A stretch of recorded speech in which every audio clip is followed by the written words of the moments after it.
9월 4일 목요일입니다. 오늘은 신명기 16장 1절부터 마지막 22절까지 말씀입니다. 여호와께서 택하신 곳에서 절기를 지키라 하는 제목입니다. 여호와께서 택하신 곳에서 절기를 지키라. 신명기는 모세의 마지막 유언과 같은 설교라고 그랬죠. 이제 곧 가나안 땅에 들어가야 될 이스라엘 백성들, 광야 세대인 이 이스라엘 백성들에게 가나안 땅에 들어가서 지켜야 될 율법의 말씀을 다시 선포하는 것이라고 그랬어요. 그래서 이스라엘 백성들로 하여금 옛날 광야 시대에 40년 전 이 광야에서는 하나님의 임재의 상징인 그 성막을 중심으로 살았잖아요. 성막을 따라가고 성막을 중심으로 장막을 펼치고 이러면서 성막을 중심으로 살았는데 가나안 땅에 들어가면 그 성막이 눈에 보이지 않아요. 성막이 이제 사라지니까 하나님의 임재하심을 볼 수 있는, 경험할 수 있는 것이 사라져버려요. 그래서 하나님의 율법, 여호와의 율법의 말씀을 선포함으로 그 율법을 마치 하나님이 임재해 계신 것 같은 것으로 삼아라 하는 것이 이제 신명기의 핵심의 말씀입니다. 그래서 이 신명기는 과거 40년 전에 시내산 밑에서 이스라엘 백성들이 하나님과 언약을 체결하고 율법을 받잖아요. 시내산 밑에 모여가지고 언약을 체결하고 십계명 율법을 받는데 이제 모세는 옛날에 그 40년 전에 이스라엘 백성들이 하나님과 언약을 체결했던 그것을 다시 회상을 시키는 거예요. 그러면서 지금 광야에서 태어난 요 광야 세대가 옛날 시내산 밑에서 언약을 체결했던 그 백성들과 똑같은 백성들이다. 너희들도 언약 백성이다 하는 것을 일깨워 주려고 계속해서 이제 언약을 강조하는 거예요. 그러면서 그 언약을 체결한 그것이 이 공동체, 이스라엘 백성들 전체가 언약을 체결했을 뿐만 아니라 너 개인적으로 너도 하나님 앞에 언약 백성이다 하는 것을 강조하려고 12장부터 26장까지 계속 이 율법을 선포하면서 너는 이렇게 하라, 너는 저렇게 하라, 너는 이렇게 하라, 너는 저렇게 하라, 계속 너라고 이렇게 지칭을 해요. 너희는 이렇게 하지 않고 너를 자꾸 지칭하는 거예요. 그래서 이스라엘 백성들 전체가 개인적으로 하나님 앞에 언약을 체결한 자들이라는 것을 강조하려고 그러는 것이죠. 자, 오늘 우리가 읽은 16장도 이제 역시 마찬가지로 너는 절기를 지키라, 너는 절기를 지키라 이러면서 너를 강조를 하고 있습니다. 자, 오늘 16장은 이스라엘 백성들로 하여금 가나안 땅에 들어가면 절기를 지키거라 이렇게 명령하는 명령이에요. 그래서 그 절기를 지키는데 세 가지 절기를 지키라고 그러죠. 첫째로는 유월절, 그리고 유월절을 이어서 7일 동안 이어지는 이제 무교절을 함께 지키라고 말하고, 두 번째로는 무교절 끝날이 초실절이었어요. 우리가 레위기 23장에서 살펴보고 또 민수기 28, 29장에서 봤지만은 그 무교절 바로 끝나는 다음 날이 초실절이에요. 곡식의 첫 열매를 거두는 때, 곡식의 첫 열매를 거두는 때, 그 초실절로부터 50일, 7주를 지나서 50일째 되는 절기를 지켜라 하고 이렇게 말해요. 그 초실절로부터 50일째 되는 그 절기가 맥추절이에요. 이때 이제 처음 나온 그 곡식이 50일 동안 잘 연걸어 가지고 이제 보리와 밀을 추수하는 이때가 이제 맥추절입니다. 여기 이제 50일째 된 절기라고 해서 오순절이라고도 이제 하죠. 자, 그리고서 이제 가을에 또 모든 농산물을 다 수확하는 그런 절기인 초막절을 지키라. 요 세 절기를 지키라고 이제 말씀을 하고 있어요.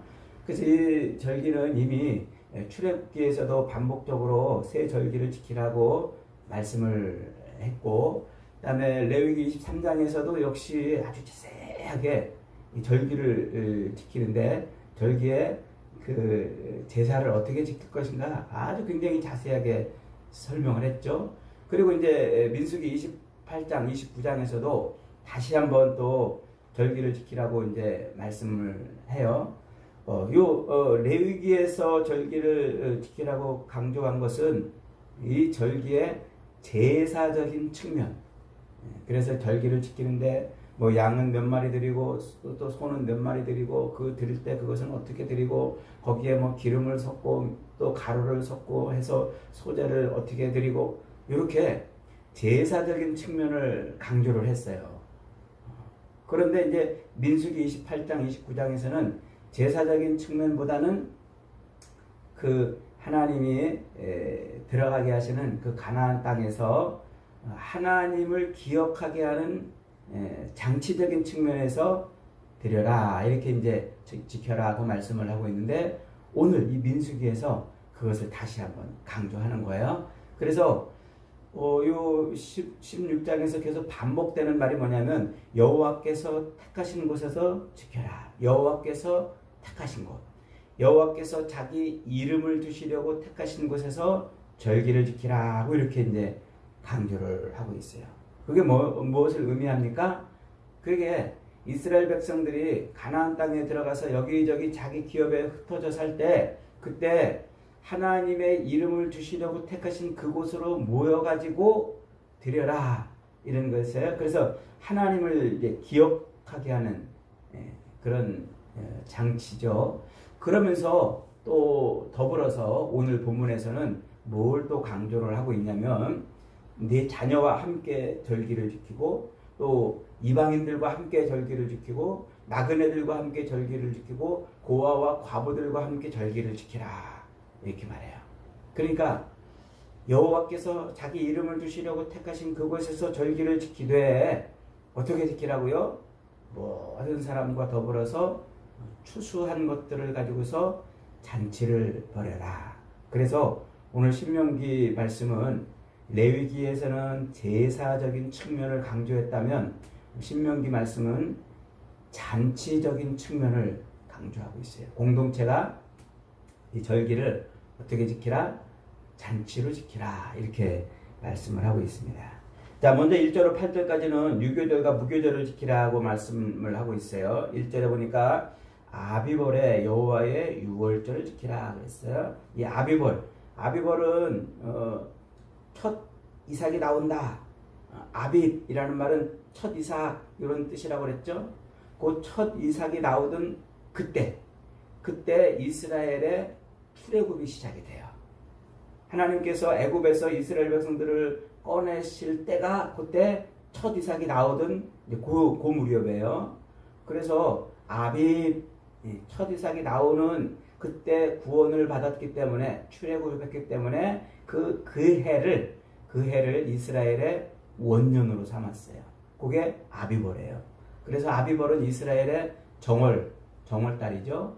정월 10일 날 어린 양을 잡아가지고 4일 동안 이렇게 묵혀뒀다가 15일째 되는 날, 이스라엘이 출애굽 하던 그날, 15일째 되는 그날에 이제 어린 양을 잡아가지고 이제 절기를 지키는 거예요. 그래서 이 유월절은 애굽에서 이스라엘 백성들이 출애굽하던 그날 지키는데, 왜 어린 양을 잡아가지고 절기를 지킵니까?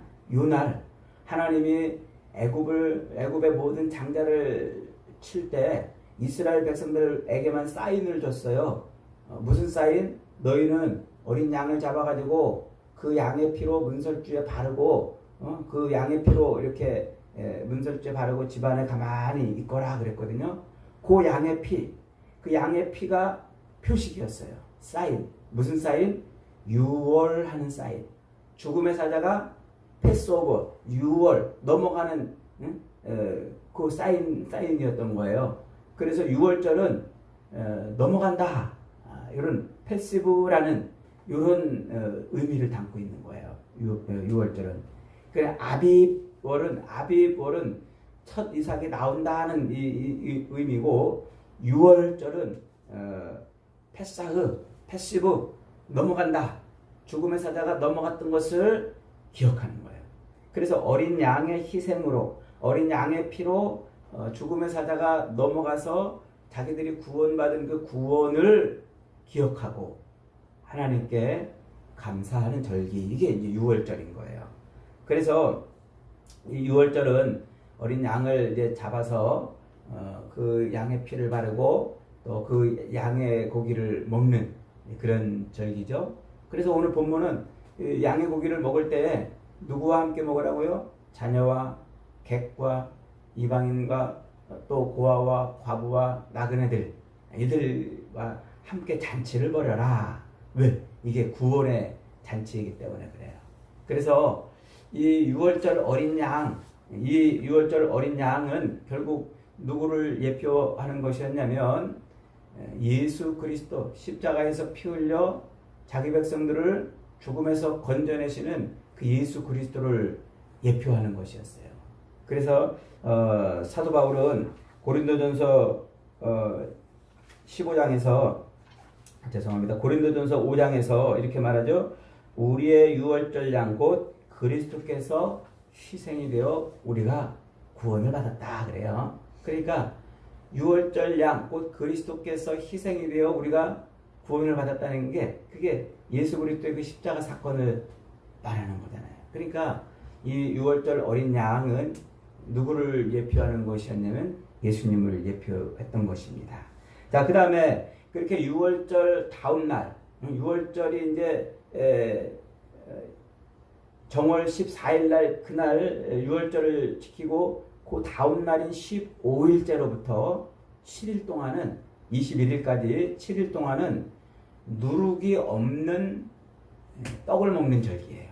그걸 무교절이라고 이제 이렇게 표현을 하죠. 무교절. 그래서 오늘 본문은 그 누룩이 없는 떡, 그 떡을 고난의 떡이라 이렇게 이름을 붙여놓고 그 떡을 먹으라고 이제 말씀을 하신 거죠. 그래서 왜 고난의 떡이라고 이름을 붙여놨냐면, 애굽에서 그들이 나와서 광야로 이제 가기 위한 준비를 하는데 급히 나와서 그들이 어떤 준비도 없이 그냥 광야로 이제 나가게 된다는 것을 의미해요.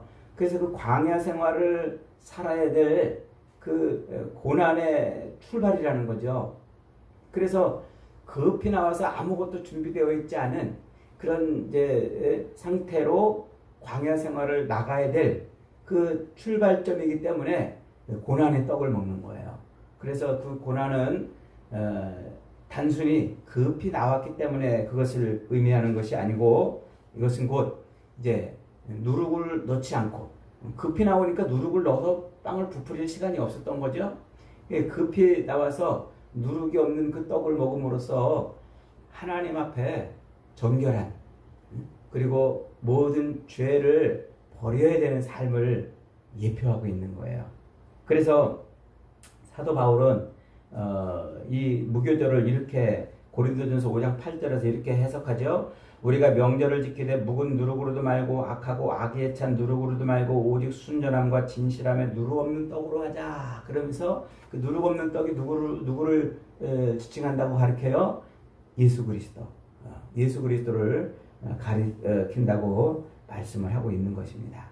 자, 그래서 여호와께서 자기 이름을 두시려고 택하신 그곳에서 이스라엘 백성들은 유월절 그리고 무교절 절기를 지키는 것입니다. 그래서 이 유월절 무교절 절기를 통해서 이제 하나님의 구원을 감사하고 회상하고 찬양하는 거예요. 그래서 그 하나님의 그 구원하심을 늘 기억하고 그것이 늘 해마다 잔치가 되도록 이렇게 말씀하고 있는 것이 오늘 이제 유월절을 지키라는 말씀이에요. 자, 두 번째는 이제 9절로 12절까지죠. 77절, 맥추절을 지키라는 것입니다. 그 무교절이 딱 끝나는 그 다음 날이 뭐라고 그랬어요? 초실, 처음 열매가 나오는 때라고 그랬죠.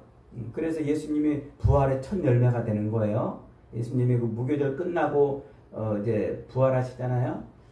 그래서 이렇게 이제 초실절로부터 7주가 지난 50일째 되는 날, 그날 이제 모든 밀과 보리를 거두는 추수 때가 되는 거예요. 이때 맥주절을 지키라고 이렇게 이제 말씀을 하고 있어요. 요 77절 혹은 맥주절 그러는데, 77절이라는 말은 샤브오트라고 이렇게 이제 발음을 하는데, 이게 하나님의 공급하심, 하나님의 부어주심을 의미해요. 그러니까 하나님께서 풍성한 열매를 부어주시고 공급하셨으니까 그것을 가지고 잔치를 벌이는 거예요. 그래서 하나님의 그 공급하심. 그래서 오늘 11절에 이렇게 말해요.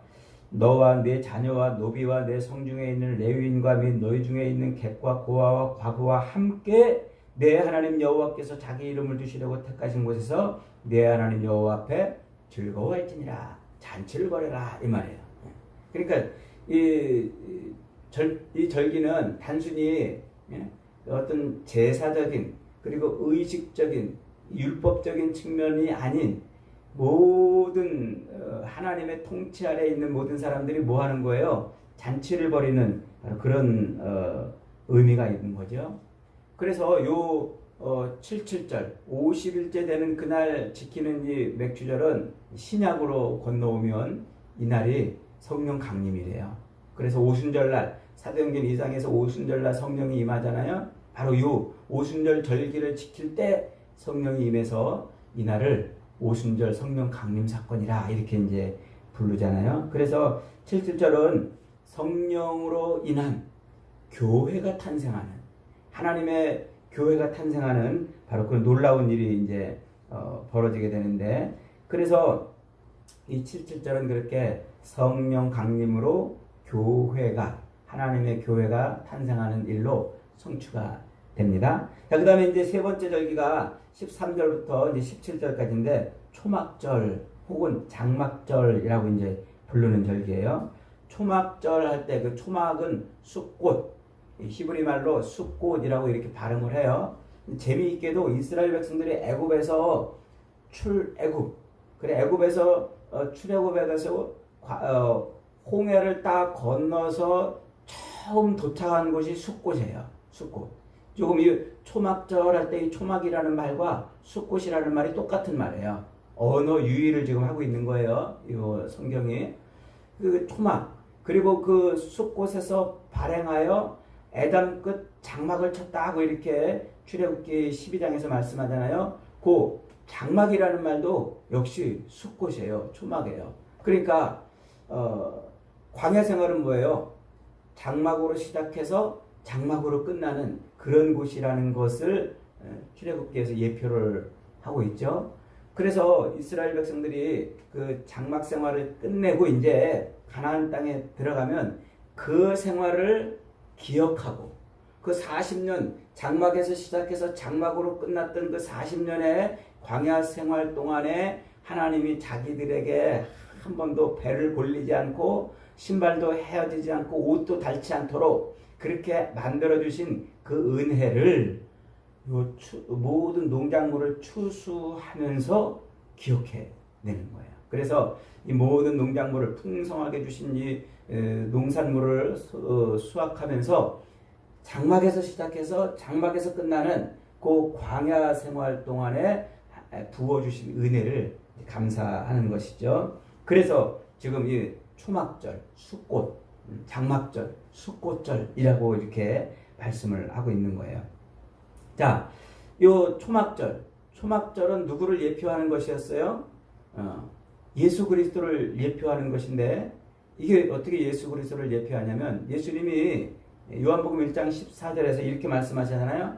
말씀이 육신이 되어 우리 가운데 거하심에, 이렇게 말하는데, 그 우리 가운데 거하심에, 이 말이 스케노우, 헬라어로 스케노우 이렇게 말하는데, 이게 장막을 치다, 천막을 치다, 초막을 치다, 이런 말이에요. 이게 똑같은 구약의 숫꽃, 이라는 히브리 말과 스케노라는 이 말이 같은 말을 쓰고 있는 거예요. 그러니까 예수님이 곧 뭐예요? 예수님이 이 땅에 오셔서 그렇게 육신으로 오신 그것을 뭐라고 표현하고 있냐면 장막을 친 것이다 이렇게 이제 표현하세요.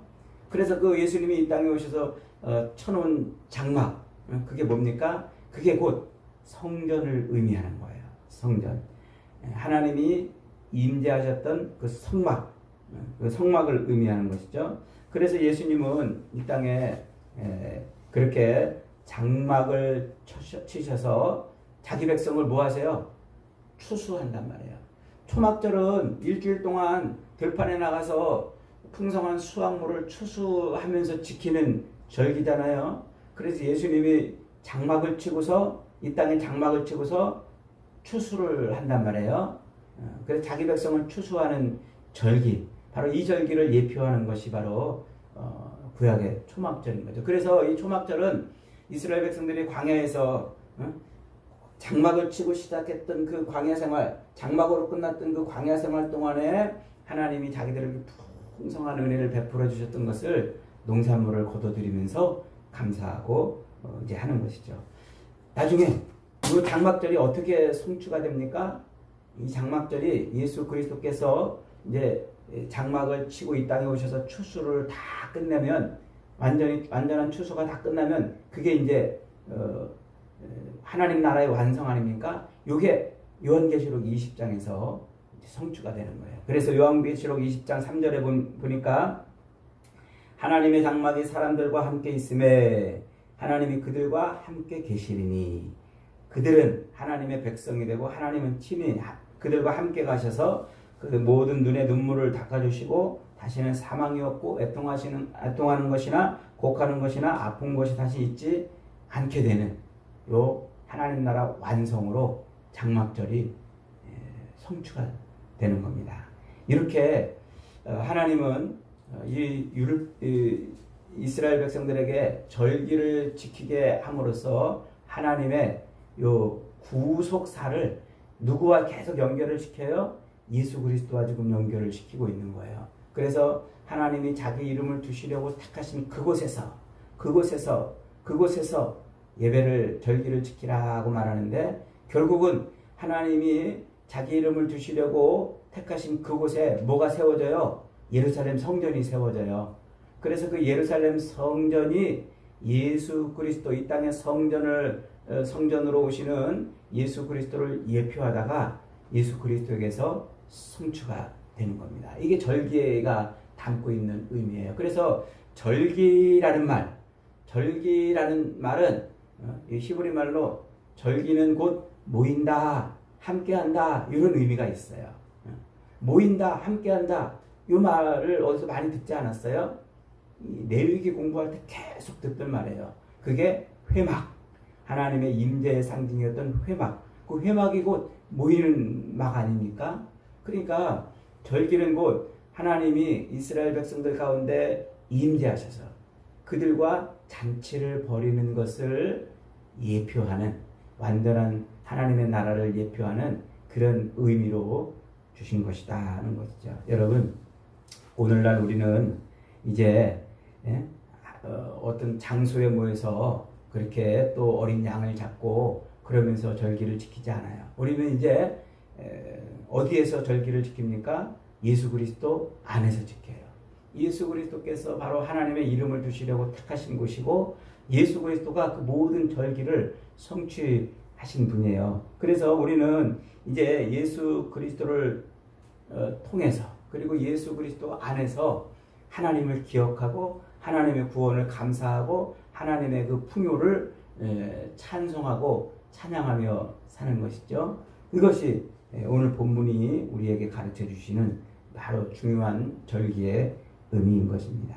사랑하는 여러분, 오늘 우리는 절기를 지키기 위해서 예루살렘 성전에 올라가지 않지만 그러나 그리스도 예수 안에서 이 모든 것을 성취하신 예수 그리스도를 통해서 우리는 이제 절기를 지키는 거예요. 그래서 모든 우리의 예배에서 누가 빠지면 안 돼요? 예수님이 빠지면 안 돼요. 항상 그래서 우리는 시작과 끝이 예수님인 거예요. 이스라엘이 장막에서 시작해서 장막으로 끝나는 그 모든 삶을 기억하고 절기를 지켰던 것처럼 우리도 이 땅에 장막을 치신 예수 그리스도로 시작해서 완전한 장막으로 우리를 이끌어 드시는 그리스도를 바라보며 신앙생활을 하는 거예요. 예수로 시작해서 예수로 끝나는 그런 삶을 우리는 살아내는 것이죠. 오늘도 저와 여러분의 하루가 예수로 시작해서 하루를 예수로 마감하고, 여러분 저와 여러분의 인생이 예수로 시작해서 예수로 마감하는 그런 놀라운 은혜와 복을 누리시기를 주님의 이름으로 축복합니다. 아멘. 말씀 붙들고 기도합니다.